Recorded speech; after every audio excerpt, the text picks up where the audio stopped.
cocaine is now the lesser evil compared to fentanyl. Yeah. I think we are so extreme that my generation doesn't know what to do. And so all we can do in this is to encamp, is to put our mark on the world and to just sit there and say, we are here. We have no solution, but we have a say because this is our country.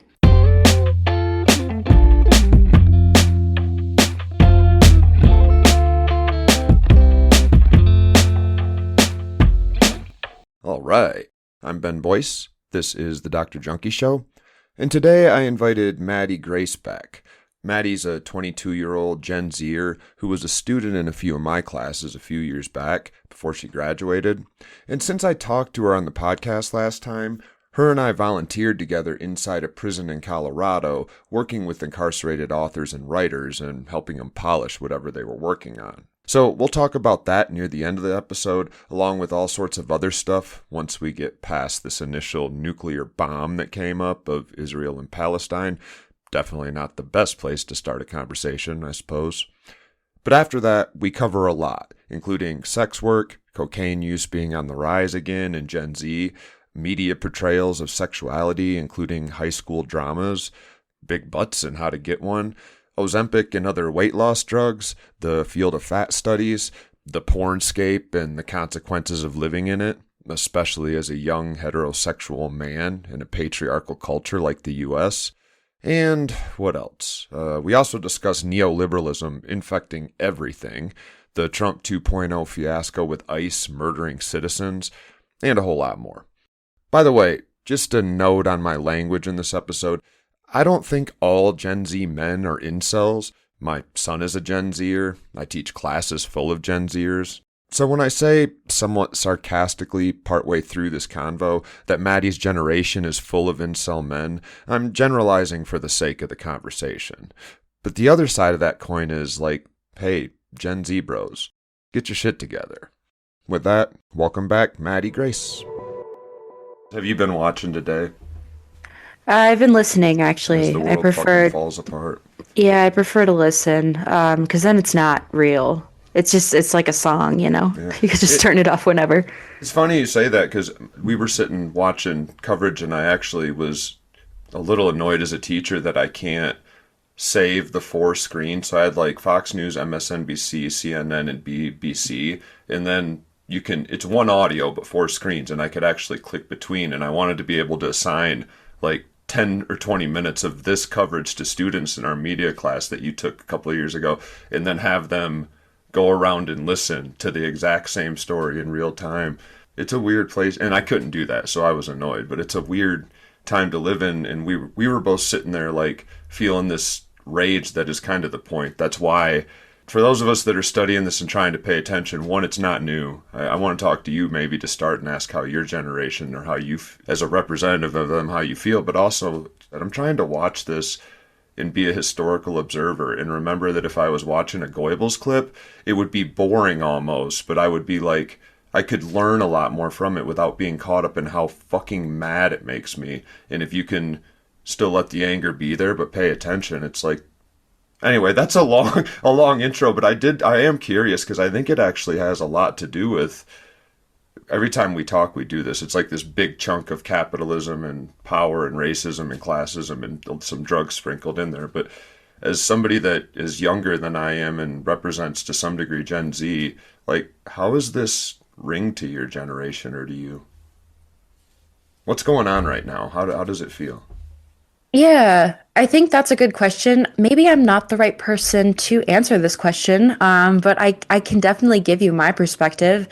I would consider myself an old soul. I tend to like to look at how things work and why instead of really just what's going on. The media is the message, right? McLuhan. So I look at it from that perspective in a sense that I'm looking more at why is this message being told this way for this media. So your idea is interesting. I've always wanted to, align different words in, how sometimes in documentaries they'll align the same word from different news productions and it all lines up and it's just this beautiful thing. I've always wanted to do that, but I don't think I have to because I think it's already happening, like you're saying. Personally, I think that my generation there are a lot of different facets to my generation. I think that the one that I came particularly close with is the activist generation. You know, the people who are ready to protest. I had roommates in college who actually did the encampment for Palestine at CU Denver. Yeah. In So a I minute, I'm going think, to ask you where the fuck they're at right now, because that's a little telling.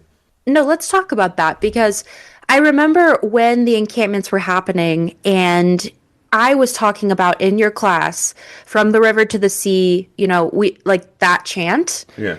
And you were saying that that kind of still means genocide to this day. And and we had this argument for about 10 minutes and then we decided, "Oh, we're actually in a room of people who don't care." So so Or we're that even talking. if they did, nobody's ever going to get to the end of Israel. We probably could, but like most, that's just a topic that is like I full think of bombs. we could definitely find common ground, but why Yeah. I wanted to talk about this is because I think language changes.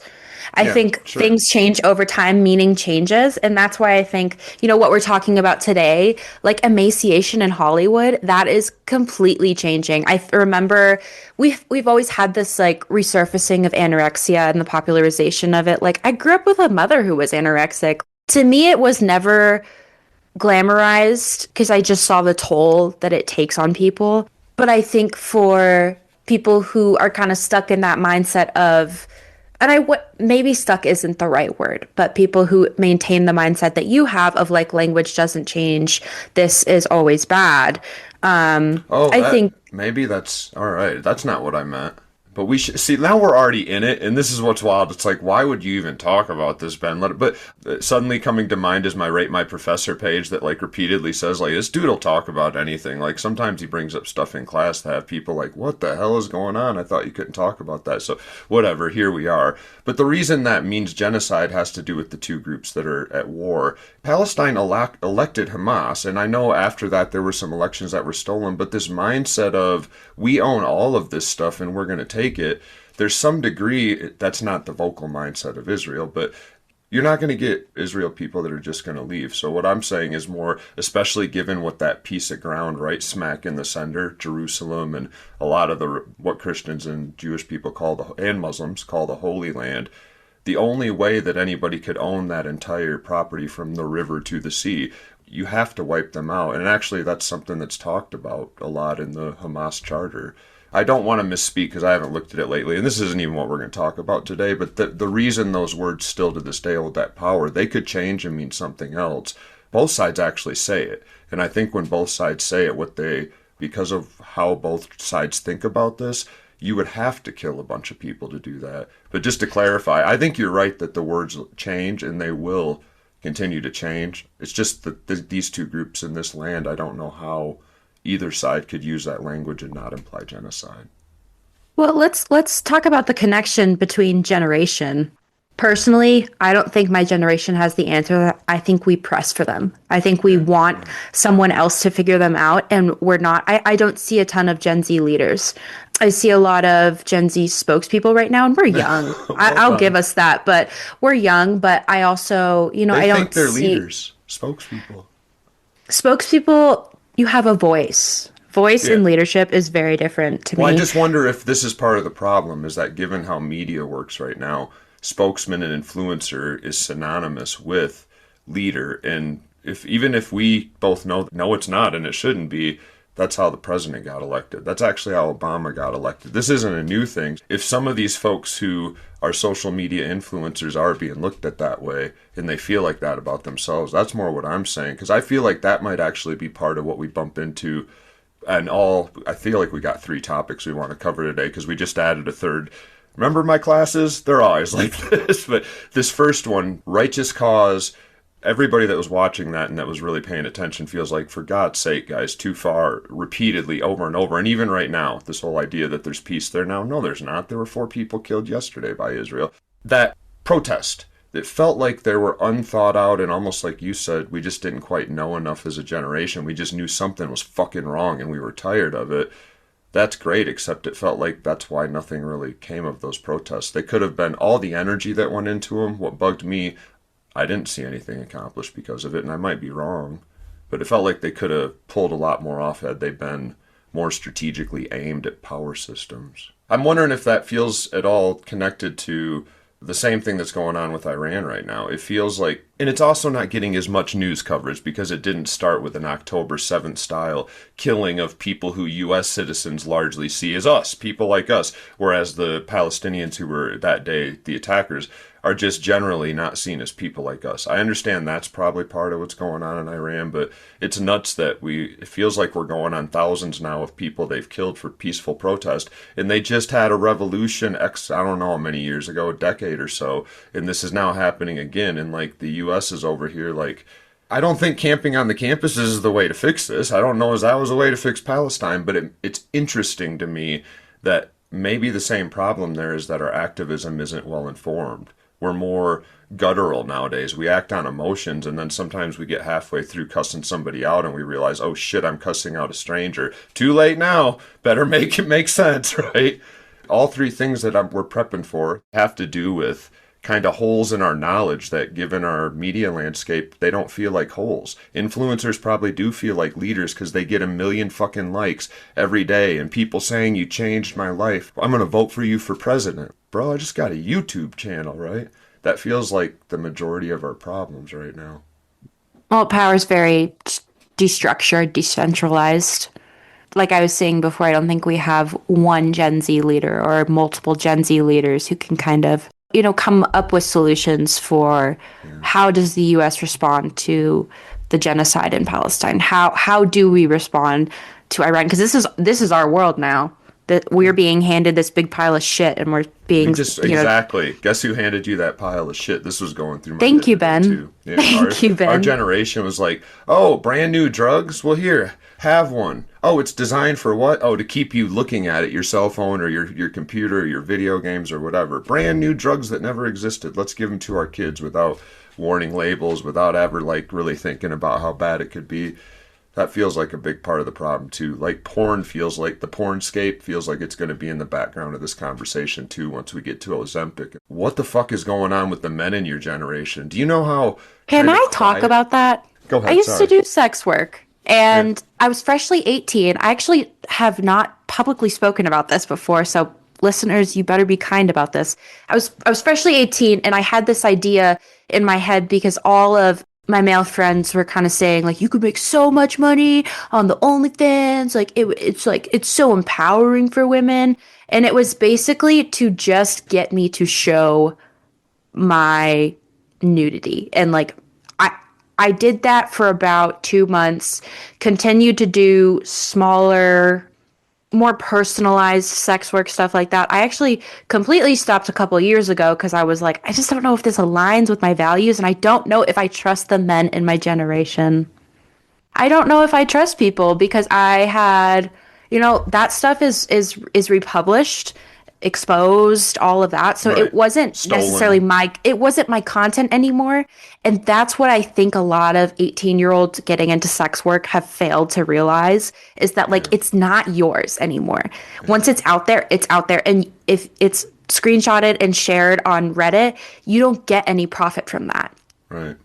But it feels like there's some shame, a ton, that everybody knows is still heaped on sex work, and we don't know how to deal with it. The problem isn't that you were in the sex work industry, it's that there's exploitation there and not a system in place that if you do something and make content, like if I wanted to, I can lock all my podcasts down and make sure they only stream on certain platforms and take sponsors who I then... This is why I don't do it, but I have to align with what they say. And with porn right now, it's just a free-for-all, and it's really reflective of our culture generally, what you were saying about, I'm assuming a lot of the guys that just met you were like, oh, well, I can immediately turn her into an object. It's weird to some degree, maybe not weird, because I can totally understand why, but unexpected to me that it's left your generation of men a bunch of incels who are more interested in the fantasy that they can purchase cheap as possible or free if possible, and like exploring this whole fantasy land of, like, the weird thing about porn is, like, it lets you, not weird, but one of the benefits of it, I make this when I argue for people that are like, why should it be legal? And I'm like, are you kidding?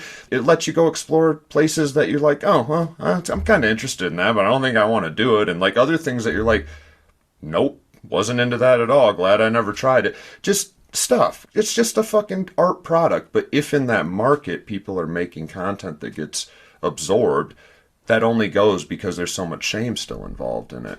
Anyway, I I added two think, things there. The other thing I want to make sure you hit on is what you think about your generation of men and how that's related to what's happened in the pornscape. well, purchasing is control in a capitalist society. Yeah. So if when these men would subscribe to my, account and they would see the stuff that I post, they felt like they had already bought into that. So they owned a piece of me. And when they would ask for things and when I wouldn't be comfortable with certain demands, they would exploit me. And I think it's all about like feeling entitled to something because you purchased it, because you set up just the bare minimum payment. Because on OnlyFans, you have to tip and you have to buy certain content. Things are even behind a paywall, behind a paywall. You know, It's it's the funny. I've Matrix. never been. This is so weird. I swear to God, I'm not a prude. I'm not like anti-porn, but I've actually never been on OnlyFans. I mean, I wouldn't go because there's no legal implications for people who exploit and steal content. And there was so much shame behind what I was doing that I remember when things had just gotten so out of hand and like my address was on the brink of being leaked. I came to my mom as like a 19-year-old and I was like, "Mom, what do I do?" And she's like, "Well, I can't help you because it's like $10,000 for a lawyer. And you chose this." And I think it's that you chose this instead of I think we'll get into this more when we talk about representations in Hollywood, but my generation wants fame. We want fame, we want attention because time is attention and attention is money and money is power. So if I can get attention on OnlyFans or TikTok or Instagram or Snapchat, which I don't have anymore, so Sorry, I listeners. not sorry, listeners. Oh, not sorry, but there's also no shame in sex work. There's no shame in sex work, but it still follows me. And it was just this looming threat of like, Right, right. because sex work went with my drug addiction. I Yeah. made about $1,000 a month doing OnlyFans and I spent it all on Coke, like the shittiest Coke too. So it wasn't even worth it. But, It's hard but when you're young to get good coke. I mean, like that's worth putting out there. Like it really is. I bought some shit when I was young. There's a connection there too. That this is one of the things we're going to talk about today. So look at you, well blended. First segment and second segment. AI is it adds chapter segments to my podcast now, so it's gonna pick this up as like, and then after that, cocaine and sex work. The fact that you just mentioned in our culture things that are socially stigmatized and shamed, they tend to go together. If you ever run into the bathroom and you've had a booger that's really bugging you and you got to take a leak anyway, the second you're in the bathroom, like everything embarrassing is suddenly allowed. You're in the stall, pulling your phone out, reading an email you wouldn't want anybody else to see, digging in your nose, like digging stuff out of your hair, picking a scab. All that shame, it's a human process. When we have things we're hiding from the tribe because we know the tribe will discipline us, sometimes rightly so. Like I kind of appreciate people don't just pick their nose in public. I guess I'm good with people wait until they're out of sight. When those things are on a list, something weird happens in our brain. And we've talked about this a lot with our addictions, that as soon as you start to notice, I better hide this thing or I'm going to face a lot of social stigma and I don't want to deal with that social stigma, it does something weird in your brain. It played a large part in me, in my criminality, and like doing things that just morally I wouldn't have done them. And I wasn't even a very moral person. I was a Christian before that. I wouldn't have still have done some of the things I was doing. And just because, not because I was high or anything, but because I had been told that once you're a drug addict, you're awful, you're immoral. That's why you're a drug addict. It just made it weirdly easier to do other stuff. And then it it added shame to does. those other things, like even some of those other things so sex practices, right? I don't know, like let's say I've hired sex workers in the past, because I definitely have. But then when I would think about that in the coming days, I would notice that I'd have the same sort of shame attached to both things. Now I can't think of a moral reason why inherently there should be a problem with somebody who other than sometimes they're forced into it. That's the problem. Our system forces people in. But if people enjoy sex work, and I know lots of people that do, that's something that sucks that we put so much shame on it. The process could work backwards. You could have somebody in sex work because they enjoy it that then picks up this social stigma and maybe makes them more likely to do other things that get them in trouble. I also think you're missing a big piece of the connection between drug use and sex work is that they exist in the same sphere because it's deregulated. There is no central power. And that's very much like my generation now, not to compare Gen Z and say that's all we do because we do so much more. Sex work or drugs? Sex work and drugs. Both. I mean, yeah, it's different because power, there is no central source of power. And I think we've kind of grown into this new form of democracy where there's no president in our Gen Z. There's no president of the sex work. There's no president of the drug club. That's a good way to describe that. I was about to say, can you unpack that? Because you've said it twice, and I think our listeners so anything goes. No, I mean anything the goes. uncentralized power that like right. But you're always being disciplined, but just not by like one head guy. There is no president. I just like that. It's analogy. It's that panopticon, really. It's that Foucault panopticon. Now you are getting nerdy. I am getting nerdy. It's that Foucault panopticon because you have no idea who is looking outside of that tower. It could be the incels or it could be me. You have very different reactions, and that's the same with social media right now. So to connect it to the emaciation in Hollywood, what I've been noticing is that on some sides of TikTok, because I did briefly download it to do some research, Ariana Grande, she's probably sick, struggling with her weight. She has a dis-ease, as you were saying, over pre-podcast recording.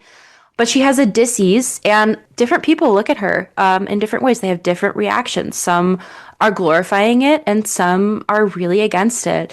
And I think that's all about this new sense of power, is that we have instruments of power like perception, like weight and bodies and control over just sexual freedom and control over drugs. And then we have the representation of power, which is to convince people that something is true. And I think when there is no centralized part of power in the sex club, the drug club, you can convince people that it's bad because so much bad shit happens on there. It's just a cesspool. There's no one controlling it. Yeah. So I think that's so easy. That is tactical to control these realms of shameful, taboo things like this in order to convince people that these are just bad spheres and they shouldn't be a part of society. And then they like somewhat become self-fulfilling prophecies because now when you look at the pornscape, the videos that get the most views are things, something like 30% of videos clicked on right now have something to do with mom, sister, stepmom, or stepsister. Number one, think of that patriarchy. It's weird nobody's talking about banging their stepdad or whatever they are, but they're flipping it backwards. It's always the woman who's objectified. And what the fuck is going on there? It's that pornography and sex generally is supposed to be a taboo space. That's a cultural agreement we all made. We won't be banging each other in public. It's a little uncomfortable when every time you come around a corner, like two people are up against or more, or up against a wall just getting it on. Go get a fucking room. That agreement means we're wired up in our brains, Nietzsche's slave morality style, to feel actual shame and to feel like the right thing to do is to not bang in public. And again, I'm okay with this one. I don't mind people having sex in public, but like it gets a little annoying when every fucking store I go into, like I can't get my chips off the shelf because somebody's just getting railed. But like this is also part of this culture that we're talking about, that there's these moral pieces behind it that are building out. What do you think is the effect of making these spheres hidden? What do you think this is doing to power in society? Because I put my spin on it. It's all about perceived control and convincing. But what do you think? This is going to suck because I don't have a solution. And I usually try to wait to talk about stuff until I can at least point towards one. And here I'm like, I know what's not the solution. So I'll put that out there as I start. I think porn and where it's going and its real ease of access and maybe the fact that our technology and the fact that we just normalize giving it to people really young and that kids now also learn to get around any parental block ever. There's a lot of high schoolers, and you probably can attest to this too, that talk about guys particularly watching fucking porn in the classroom, and stories that I heard. NPR ran some story on their podcast last week of a girl who was giving a speech and the teacher's sitting in the back of the room and a guy in the second row puts on a porn video on his phone and flips it towards the girl as she's speaking. And the teacher doesn't see, and the girl is now dealing with it, and she's in this position. Do I snitch and now have everybody or nobody, or I don't know what's the right thing to do here, but it gets in her head. I'm looking at that landscape and realizing the only way to minimize it is a heart thing. It feels like that's what's around the corner of all these things. We got this culture that is programming us all to be self-serving, individualistic, capitalist, gimme, gimme, gimme, get as much as you can because you need to be a millionaire. That seems to be the central tenet, and because of that, none of us are worrying about everybody else. We would have to actually, like, start clicking on other videos. There's feminist porn websites, like Ersties is one that you can get. We're now going into porn outlets, but like there are feminist outlets that it's the weirdest thing. If you start curving your porn use to specifically feminist, not rapey, not always just objectifying the women, but it's a mutual thing. My God, like there's another stat I read, and this one's been a year, but that like half of the time on average porn videos are girls sucking a guy's dick. Half. That should not be half of all that is going on in your fucking bedroom. Women got better shit to do. I just girled them too. See how that works? We're all programmed with it. If you switch your erotica to something that's more feminist, it's shocking when you come back. Why is this just the norm nowadays? Why is this what's downloaded a million times in a day? Anyway, the end result of that is I feel like this explains why you got young men that are essentially taking heroin level erotica from the time they're 11 years old. When you watch these videos, you don't exactly have to get to know anybody. It's automatic objectification.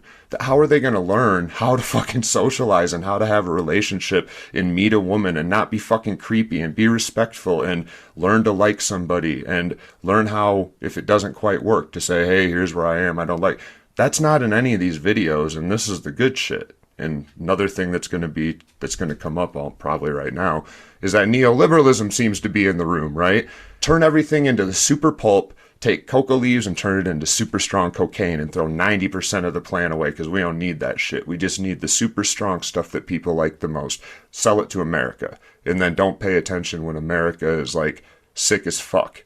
That seems to come directly from this culture we've built where gimme, gimme, gimme. Take, pleasure, pleasure, pleasure. Vacation after my vacation before I go on a cruise. But that's my sermon, so what say you? I say about emancipation. We're not talking about emancipation. We're talking about emaciation. Emaciation is not common in the porn world. It is such a drastic difference in body types, and this is not in an objectifying way. This is more. I'll bet there is. I'll bet there's categories just for something like skinny, but sure, I'm not going to go look for them. No, well, no, but like you can always back it up by saying like, oh, I was in a journal, right? I've heard that works. I was reading a journal in there's Voices 3 of them. class. There's 3 academic journals I heard. Yeah, if you just say, no, I wasn't doing research. I actually know. I just don't remember. I wouldn't be clicking on the skinny one anyway. It's like not my jam. Yeah, also, but like, well, I don't. I'm thinking thing. Nowadays you wouldn't find definitely not anorexic and probably not like malnourished because it has changed sexualizing. And this is what I wanted to when we got to this, which we're here now. I wanted to kind of push you a little more on what you mean by the emaciated life. I kind of feel like the same thing. I feel like we have gone from in the 80s and 90s, there was this thing called heroin chic, which is the epitome of what you're saying. Runway models were like, the ribs were sticking out, and then people were like, oh, I like that look, and copying it. But nowadays, it feels like what capitalism does with everything.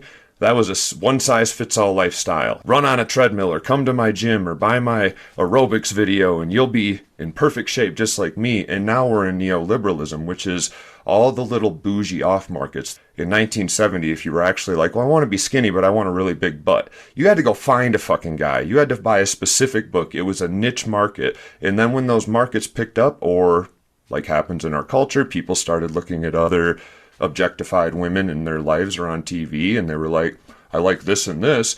We are already programmed to be like, I'll take no pickles, double onions, can you toast the bun and actually add an extra piece of cheese? That's what's happened in neoliberalism 2025. I'm curious how you feel about Ozempic is a big part of this, but it feels to me like now one product on a list of, you can get calf implants so you don't have to work out, you can get liposuction so you don't have to lose the fat, you can get the fat reinserted into your ass so you don't like have to do the whatever you do to get a big butt, you can get Botox in your face, I can get my hair replaced or do whatever the fuck Trump's doing. It feels now like Ozempic is a problem, or the way we're looking at it, but that it's actually a lot bigger of a problem than that. I see it as a product of the neoliberalism stage that we're in. You got Wegovy. You don't just have to have Ozempic. And you have all of these different insurance types that will cover it for X amount of money. Like I was at a Kroger and they said that they're doing coupons for $199 a month Ozempic or weight loss or Kroger. GLP-1. Yeah. So I Yeah, can they go have get like my these double ice coupons. cream and my Ozempic. That's great. Yes. I mean, off topic, I was talking to one of my friends from an old job and I went over to her house and we were smoking by her trash and I saw these boxes of like Ozempic in McDonald's and I was like, how are you doing this? You're canceling out. Whatever. I just thought that was funny, but it's an epidemic. It's Yeah. an epidemic because I it's neoliberalism, it's lazy, it's packaged. Yes, but you've been talking about people that'll recognize it already know, and the rest will now be like, that's why it sounded like nerd shit. You've been weaving Foucault in here a lot. But here's the kicker of this whole institutional power scheme or whatever. It's how we live today. It's what's going to get Trump in trouble if he doesn't really just kill everybody and start a civil war. If you work in an institutional system like ours and your institution doesn't work well with the other institutions, you got a problem. You actually have to figure out a way so that this is why it's so shitty in some ways to live in this country. We have all these ideological values that we take for granted because McDonald's has to sell us cheeseburgers and because Kroger wants to be next to McDonald's, so they kind of got to be on the same page, right? Yeah, you can sell healthy food, but don't talk shit about certain things. That's a weird simplification, but that in that culture, the way Ozempic works, it isn't just appetite suppressant. It actually now is on the verge of being tried out to help people with cravings to cocaine or to alcohol or to cigarettes or to gambling or other stuff.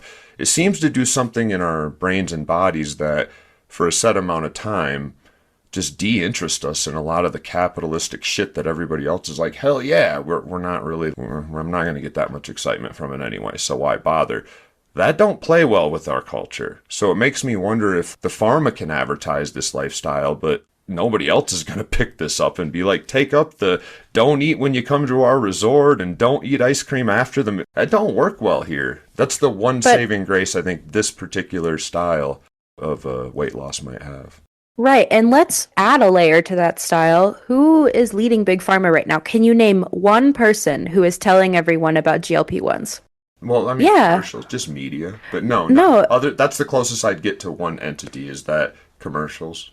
that's the theme that we're talking about is power is decentralized and it's up Yeah. to the viewer now to kind of deal with it, but we're still being coaxed into liking it. Like I think at some points to connect it to emaciation, yeah, we love the Ozempic epidemic in Hollywood. People will praise I can't name someone who's done it healthfully, but oh, Rebel Wilson. I was She gonna she lost a bunch of weight. Yeah, that hurt my feelings. Oh, I'm being a pig. Sorry. Why? Because not enough Do you said. know she lost I'm all not of being her a good roles? friend. I know. I don't know what I'm supposed to say at this point. I'm a mostly heterosexual man, and like Rebel Wilson was on. If we ever I'm getting became into Mormons, I might like give her a call and see if my wife was down. Ugh. And now she's still beautiful. I'm just like, yes, I know exactly what you're saying. It just doesn't come off my lips the same way it comes off your lips. So I'll let you say it. But yeah, Rebel Well, Wilson. I think she was praised by a lot of society for losing all this weight, but then she faced the repercussions of it, and she lost all of her roles. What do you mean she lost her roles? her parts in Hollywood? No, I'm like, what do you mean? Did she have some lined up Yeah, that they canceled, or she did no she just longer stop got having? casted anymore because she Oh, was typecasted for the fat yeah, funny it's girl, the big Fat girl. Amy, Yeah. and she's still extremely funny. I don't think that goes away when you lose weight, but she's very funny, very beautiful. She was You know what beautiful I'd want to before. know? And this is going to be me pushing back if anybody's like, yeah, but does it hurt people? Are there people who are saying, I really regret taking this and here's the reason why? Or even if we're going to talk about just Rebel Wilson, I haven't heard. Have you heard her talk about how she feels about what happened? Does she feel like she's glad she did it? She feels more healthy. She's having a better life, or because I that's what it can't all comes say. down to for me is like if there's a new drug that somebody's taking and I'm looking at it like, actually now this is really clicking in. I hate to be the friend that points this out to you, but it sounds like you're saying there's this new drug and when people take it, they're being selfish. They're not working as hard as they should work. And then they're changing who No, they actually are in the process. no, What if they, no. in the end, and say they enjoy it? As long as that's the case, it's all right with you still, right? Society tells us that nothing tastes as good as skinny feels, and so I don't think that people who take Ozempic, people who Is Kim K lose weight, skinny? I don't know. But doesn't she have like a notoriously big butt? So what I'm getting at is like I don't think you're wrong. I still think there's a huge segment of society that is selling us skinniness. I have a friend who studies fat studies, so it got me involved when I was in my PhD that there's this whole area study that is about how fatness is portrayed in the media and how that has this, like a lot of times what you just said, it comes down to the absence. Rebel Wilson is the only big girl. Why? Well, because it's high school. There's probably only one big girl in the high school, right? That is still there. I agree with you, but I feel like right now we also have a secondary problem that is like the expansion of the menu. So now might only have two big girls in the school, but you also got two with butts that are so big that like they're unrealistic. And like high school dramas nowadays, I'm like, they have 28-year-olds in them that are like Slater style. And that's not how high schoolers look. What the fuck is this shit? Like, the problem is always what's behind it, right? Like, if anybody decides to get skinny and they do it, you don't mind. It's that, and we don't even mind if they take a drug or they have something they use to do it. It's that behind this is this whole industry that's peddling it as the one true way or the way you should be, or this is neoliberalism saying, buy my product because you got a fucking problem. Oh, you didn't know you had a problem? Oh, you do. And it's a big one, buddy. But don't worry. I got this magic little vial in my back pocket. Last one. Am I getting you right? That's your beef? Yeah, my beef is always neoliberalism. Always. Always. Not when you're buying a bag of weed for $30, but most of the time, your beef is neoliberalism. I don't buy bags of weed. How do you get your weed? I do the pre-roll deals. I grow okay. it. Well, you still buy it, yeah, but like a pre-rolled's a pretty good deal nowadays. What's a pre-roll in Denver? Like $2, $5? House ones, 5 to 7. That's and they're awful. fat. They're I fat. buy so much weed, they give me like 3 joints every time I'm there. Like, geez, as long as Where do you go? I'm a med patient because you save a lot. Oh my god. Yeah, I'm registered in the state. You know who I am. Shit. Can't own a firearm. I don't know. I don't know if we got to the bottom of that. Maybe I'm overthinking the other part of it, because it is mostly a rich person problem if you're trying to get calf implants or a boob job or something, I guess. Yeah, I think it is a rich people problem. It does play on poverty and class, for sure. The way we present our bodies, our weight, they're things to have. They're things to have in society. They're placeholders. They represent who we are. It's not really about intelligence. Like, when's the last time you saw a high school movie and the nerd was cool? Oh, well, that's the trick, is they actually always are. Yeah, but like they Hollywood present making as us cool. feel good about how much we hate certain groups of people and being like, oh, don't worry, the slaves were treated well on the plantation. You didn't flush that guy's head down the toilet 15 times in high school. He was actually cool to you. Anyway, I'm being the media guy now, but you're right. They are depicted as But that's awful, no, that's how but, like, representation. they end up winning in the end because we'd feel like assholes if they didn't. Well, again, language changes, representation changes. Yeah. Being plump in medieval times, that was a sign of wealth. You Yeah, no were shit. wealthy. I don't know. That was a weird tangent. Where do you want to go? Because I still want to drag you back to cocaine, but we don't have to go. Yeah, let's talk directly, about 'cause cocaine. No, I'm let's curious, talk about it. Like, we were talking about your generation and how, and I guess maybe I'm trying to steel man why they are the way they are instead of just saying they're all fucked up. But like, I can totally see why they are. I used to have to log on to a modem on a telephone, go to a page that was at the library online that would like have a list of just file names. And if one said Pamela Anderson nude, I could download it and it would take exactly 2.5 hours. And I'd be sitting there terrified because it's my mom's computer. And then sometimes I'd open it and it'd be some guy that was like, right? Like, You got rickrolled. that was what it required as a kid. And it's weird to say, but it benefited me compared to what we were talking about earlier. I wasn't just immersed in this fantasy land, but it was It's enough. not on demand. Generally speaking, your generation is not taking the same risk as everybody else are. A huge percentage of you fuckers don't even drive. You don't even get licenses. And not because you live in a city, but just because you just don't get licenses. And it's risky to drive, so you don't do that. You don't do as many of the like skydiving dumb shit that people in my generation did. Less skateboarders than there were before. But some weird things have started happening with cigarettes and cocaine. What do you make of that? Why is it... Cigarettes, I'll bet, is a different reason that It's nostalgia. It's nostalgia. I think we're nostalgic for a time that was never really ours because things were perceivably different then and the world was not on fire. Is your generation finally getting like kind of mad and trying to at least figure out what they should be No, angry at? no, So it's not that. It's no, just we're literally you not. want to be like your grandma. You just want to like it's I think nostalgia like no. for a MAGA era time that like they say make America great again when shut up like a fantasy I have that never existed. That makes sense. Yeah. That's Well, humans. That's what media sells. sure. I think we're nostalgic for a time that never really existed. A lot of my generation talks about childhood, which was interesting because it's directly after post, 9/11. So Right. but we were so blissfully unaware of everything, especially Gen Z with 2000 and Tell whatever. me about 9/11. Yeah, I mean, post 9/11, I remember asking my mom when I was like 7, and I was like, what is 9/11? And she's describing it to me, and she's a native New Yorker, and she's crying, she's sobbing through it. But she wasn't even in New York at the time, and I think it was because it was so scary for her generation, for your generation, because it ruined this perfect world where United States was untouchable, you know? Yeah. And now I think we realize that our meddling in other countries, Gen Z specifically realizes that Do meddling you? in other countries does not, I think we do. I I I like bet. to, you said I'm the spokesperson, so No, I bet you do actually. We've we talked about understand that this. meddling makes us extremely unsafe. So I think we're very disapproving of the Trump administration, not just because we're largely liberals, but because we understand implications and that this lives with us. This will not live with you. I'm sorry, Ben, you're old. This will not live Not with my that parents. old. I'm My still dead you sexy. I'm like 29. I just smoke a don't lot. lie to the This is listeners. why I do an audio Don't lie to the podcast. listeners. Listeners, I'm looking at him. He's 45. I am. I'm actually 45. Well done. You I probably know. Wikipedia'd me. I did not. I'm not on Anyway, Wikipedia.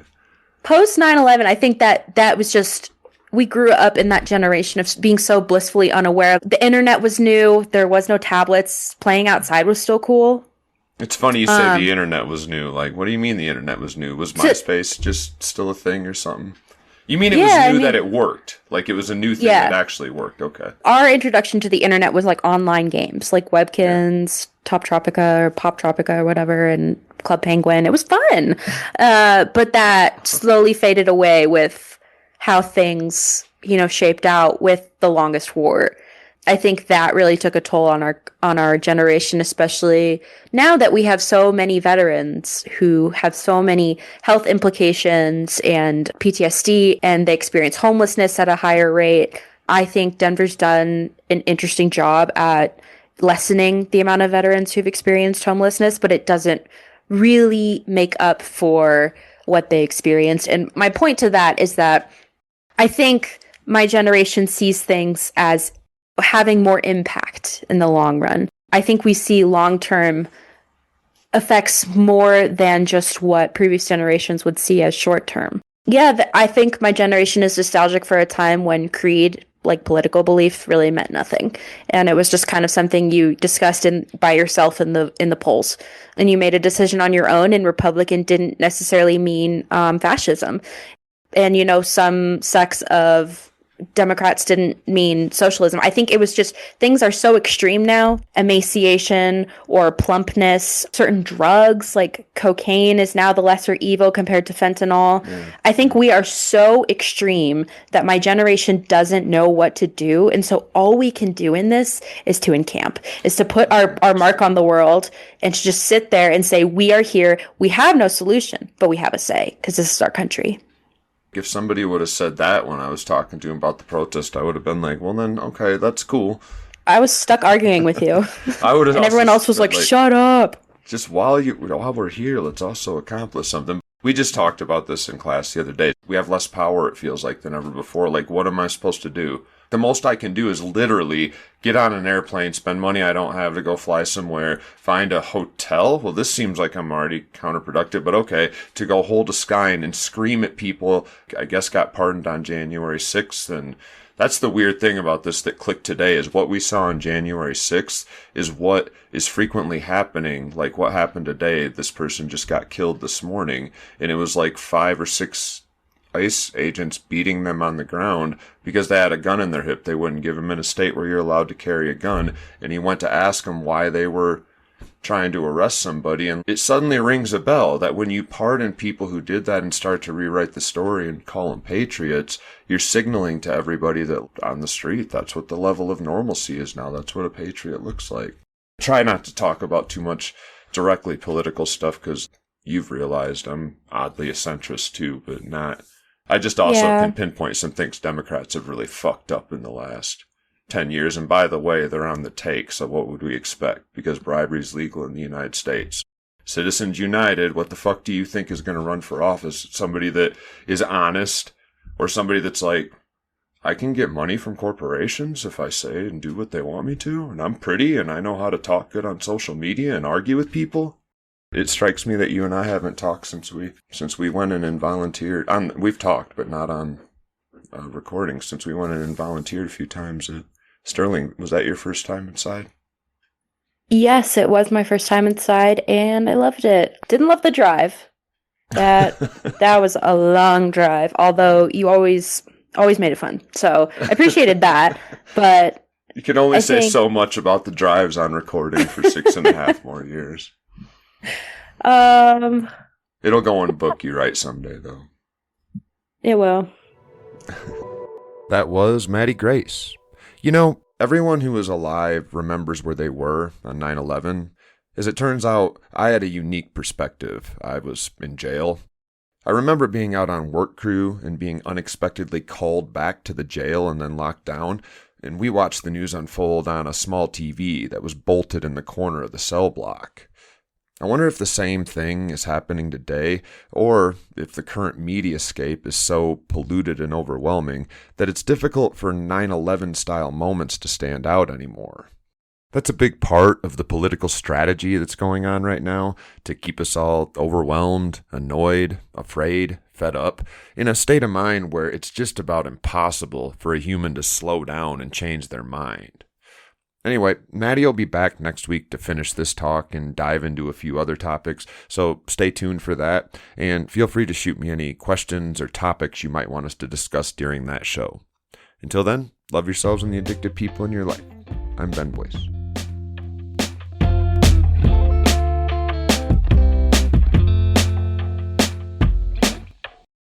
And she lost all of her roles. She was on some interview. Oh, I thought you meant... See, I'm a pig. Are you talking about Rebel Wilson? Yes, I thought you meant roles. Rebel Wilson? I thought you meant roles like rolls. This will get cut out. When you said she lost her roles, I thought you meant like roles, and I was like, I know, it was kind of a shame. God. She was lost a big girl, like actors. That's my fault. Oh my god! Please cut that out. I will. I probably cut won't. all of that out. Let's start over. I'll put it at the end.